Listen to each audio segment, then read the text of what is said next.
What's up, everybody? I am Steve. This is The Phantom Show. It's the start of another week, and that must mean it's time for another episode of Monday Suck. Today, on this episode, we are taking a look at Aliens vs. Predator.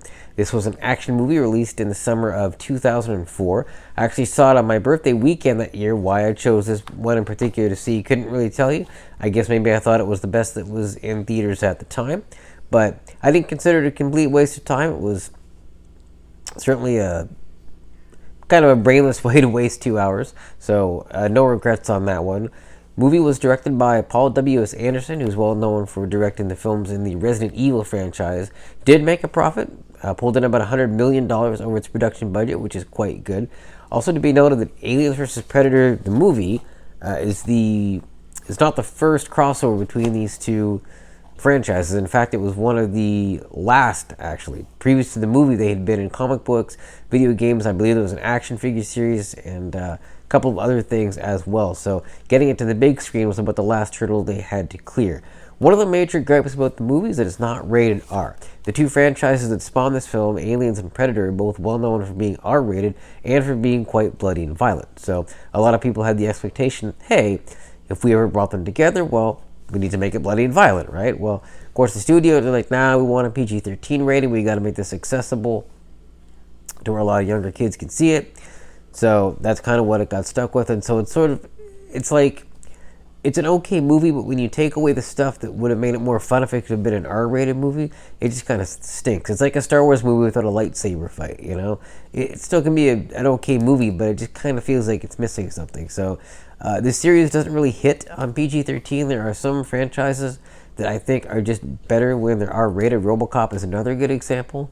And so that was one of the major gripes of critics. The other major gripe was that the human characters are essentially one-dimensional cutouts using every action movie trope that you could think of. You're talking about underdeveloped characters who are just spending most of the movie either running from or getting torn to pieces by aliens and predators. So nothing redeeming. We're not talking, Academy Award quality here. It's just kind of a mindless way to, waste a couple hours of your time. Now you might be wondering, if I think this movie sucks, why do I have a copy? Well, I actually picked this up some years ago. I think it was 2008 at a bargain bin in a Blockbuster. You remember Blockbuster, kids? And it was like $2 or $3. And one of the other reasons that I picked it up is this particular DVD set includes an extended cut of the film, about 40 minutes of additional footage not shown in theaters. Most of the additional footage is just some more blood and gore stuff. Again, not R-rated level, but a little more extreme than what made it into the movie. And some minor character scenes that don't really change much of anything. So I wouldn't really recommend the extended version. If you've seen the regular version of the film, then you've seen enough. But a couple extra bucks for an extended version seemed like a good deal to me at the time, so I went ahead and got on it. But most people do agree there's not a lot of redeeming qualities about this movie. Now, it did get a sequel.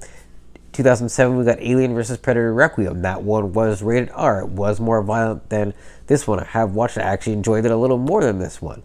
Panned by critics as well. But it also made money. There were plans for a third Aliens vs. Predator movie.